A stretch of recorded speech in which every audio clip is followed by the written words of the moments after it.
Bonjour, aujourd'hui on explore le monde du Pilate, mais par un chemin un peu différent, je crois. Oui, bonjour. On va parler de l'enseignement, de la correction. Pourquoi c'est si essentiel en fait? Exactement.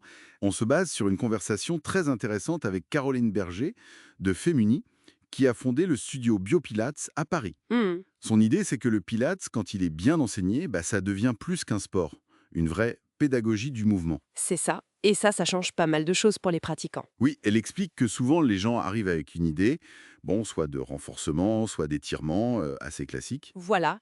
Et puis, au fil des séances, ils découvrent autre chose. Une discipline d'écoute, de précision, d'alignement. Et cette découverte, apparemment, transforme complètement leur approche. Absolument. C'est là que le rôle de l'enseignant devient clé. On passe de quelqu'un qui montre un exercice à quelqu'un qui voit ce qui se passe chez l'élève. Qui voit, qui corrige, qui ajuste. Exactement. Et Caroline insiste beaucoup là-dessus. La correction, ce n'est pas un jugement. Surtout pas. Ah, c'est important de le souligner. Oui, c'est un acte de transmission. C'est comme ça qu'on apprend, qu'on progresse. Sans cet ajustement précis, tu sais, la position de la cage thoracique, l'alignement du bassin, comment on coordonne la respiration, Oui. on risque de pas travailler les bons muscles ou alors pas avec la bonne intention, la bonne qualité de mouvement. Donc la correction, c'est pour affiner la conscience corporelle, en fait. C'est tout à fait ça. Elle a même une phrase assez directe là-dessus. Ah oui. Elle dit: «Un professeur qui n'ose pas corriger, c'est un professeur qui n'a pas confiance en sa formation». Hmm. Ça montre à quel point c'est fondamental pour elle. C'est une forme de soin presque. Intéressant.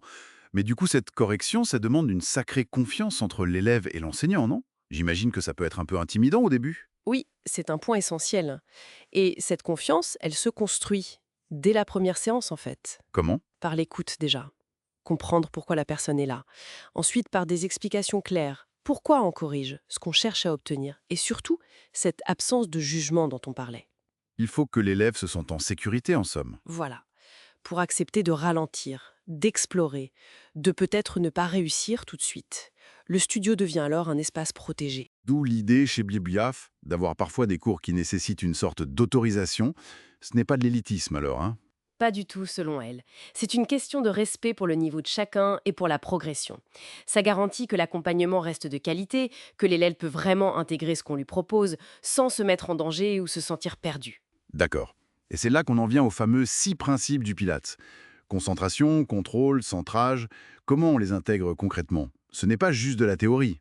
Non, justement, tout l'enjeu de cette pédagogie, c'est de les rendre vivants, de les transformer en repères internes. Et ça commence par quoi en général? Souvent, le point d'entrée, c'est la respiration. Cette respiration latérale, thoracique, spécifique au pilates, qui ouvre les côtes. Ça change déjà beaucoup de choses dans la sensation. Mhm. Puis vient la concentration, indispensable pour chaque mouvement. Et ensuite, le ressenti du powerhouse, ce fameux centre d'énergie. Le centre, oui, les abdos profonds, le dos. C'est ça. Et de là découle le contrôle, la fluidité, la précision. Ces principes, ils structurent la séance, mais ils finissent par infuser aussi la posture au quotidien, la façon de se tenir, de bouger. On comprend mieux pourquoi les bénéfices dépassent la simple transformation posturale alors. Ah oui, largement. Les élèves apprennent à sentir leur corps différemment, à repérer un déséquilibre, un effort utile. Ça doit donner une certaine confiance, un ancrage. Exactement. Caroline utilise même le mot réconciliation avec soi-même. C'est fort comme terme. Oui, et elle donne des exemples concrets, des personnes qui récupèrent après une opération ou après une grossesse.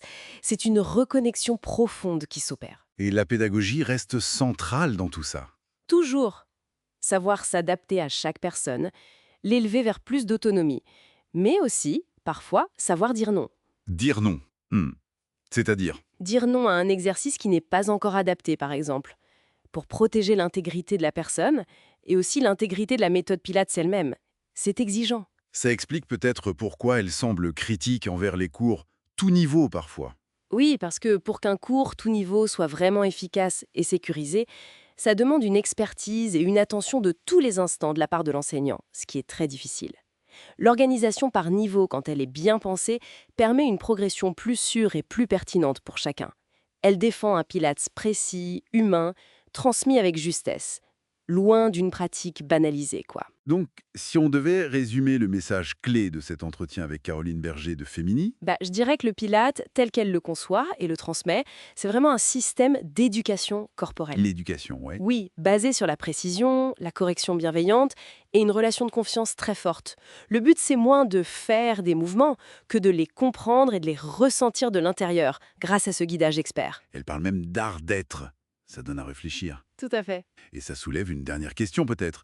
Si on appliquait ce même niveau d'attention, cette même précision dans la correction, cette conscience du processus à d'autres domaines de notre vie, à d'autres apprentissages, qu'est-ce que ça pourrait bien changer?